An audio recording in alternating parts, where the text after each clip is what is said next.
Darkness bleeds into pale morning light across the vast savanna. Wind ripples through the tall grass like breath across skin. Mist curls around the base of scattered acacia trees. The world is quiet but not still. Something watches. From the underbrush, a figure emerges, naked but for a tattered strip of animal hide across his shoulder. He is young, sinewy, and alert. His name is Aku. He is not the largest in his clan, nor the most dominant. But in his eyes there is something rare. Thought. Intention. Hunger beyond the belly. He watches a lioness in the distance, crouched over the carcass of a gazelle. Her jaws tear through flesh with the ease of centuries. Bones crack. Blood sprays. Her cubs wait in the grass. She finishes and withdraws. The leftovers are still steaming. Aku creeps forward, each step cautious.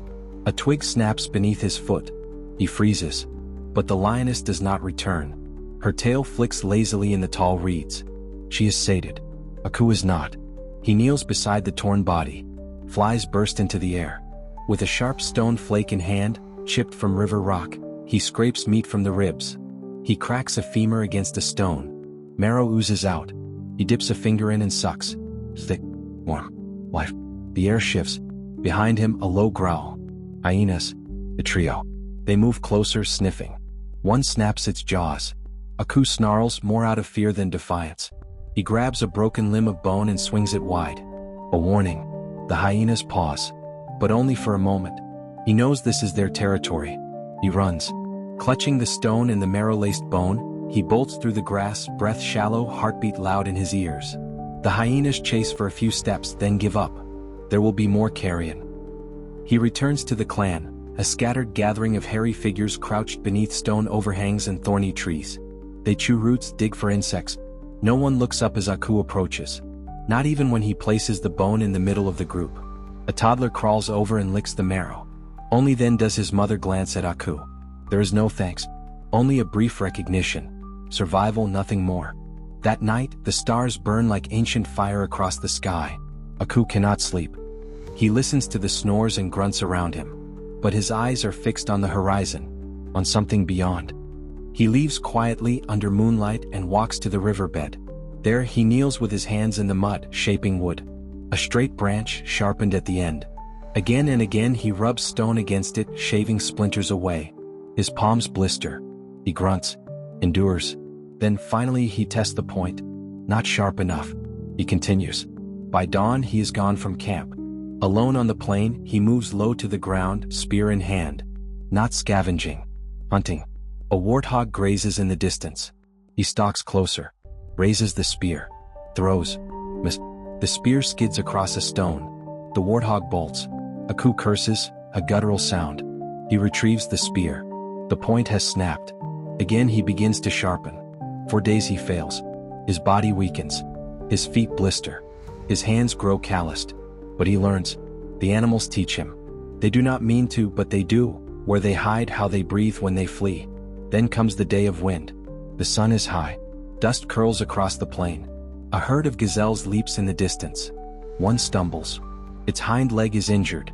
The others vanish over the ridge. It remains. Aku's breath quickens. He follows. Hours pass. The gazelle limps on, exhausted. Aku walks behind, steady, slow. He sweats, but he does not stop. Where the gazelle falters, he endures. By twilight it collapses. Aku moves in, spear ready. He hesitates.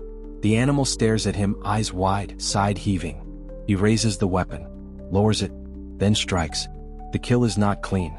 The spear pierces the chest, but the gazelle kicks once, twice. Then stillness. Aku kneels beside it. Blood pools in the grass. He touches its chest, presses a hand to his own. For the first time he feels something old awaken in something new. Not joy. Not fear. Power. He eats. Not in gluttony but in reverence.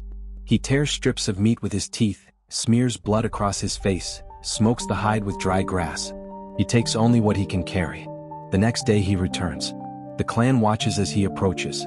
The meat over his shoulder. Blood dried on his arms. They do not move at first. Then a child runs to him, sniffs the meat. The others gather. A murmur ripples through them, not words but something close. Recognition. The old leader eyes Aku. He is stronger, broader. But in his gaze there is no spark. Only caution. He steps aside. That night they eat together. No fire but warmth. Aku does not sit at the center. He remains at the edge, sharpening a new spear. The next morning, 3 others follow him into the grass. They do not ask. They simply go. He shows them how to walk against the wind, how to watch without being seen, how to endure. They fail. Many times. But they begin. The savannah changes. Now when the clan moves, they carry meat, not just roots. Children learn to shape spearheads from flakes of obsidian. Mothers tell stories in gestures and grunts of the day Aku bled the antelope beneath the sun. Hunting becomes more than survival. It becomes rhythm, ritual, memory. Aku ages. His hair grays. Scars mark his arms and legs. But his gaze remains sharp. He watches the young now, faster, stronger. They carry the same tools. They chase farther. They bring down bigger prey. Elephants, hippos, even lions in packs. One night, beneath a full moon, he sits alone on a hill. The grass sways around him. He sees firelight in the valley below. The clan dances. They sing, a strange mix of breath and beat. Their faces painted in ash. Spears raised to the stars. Aku smiles. The first hunter has become a story.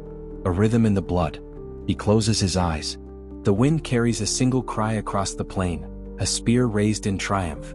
Another hunt. Another beginning. Above, the stars shine. Not gods. Not yet. But watchers. Witnesses to a new kind of creature. One that chases its hunger into legend. From stone to spear. From prey to predator. From silence to song. This is how man began. Not with fire, but with the hunt.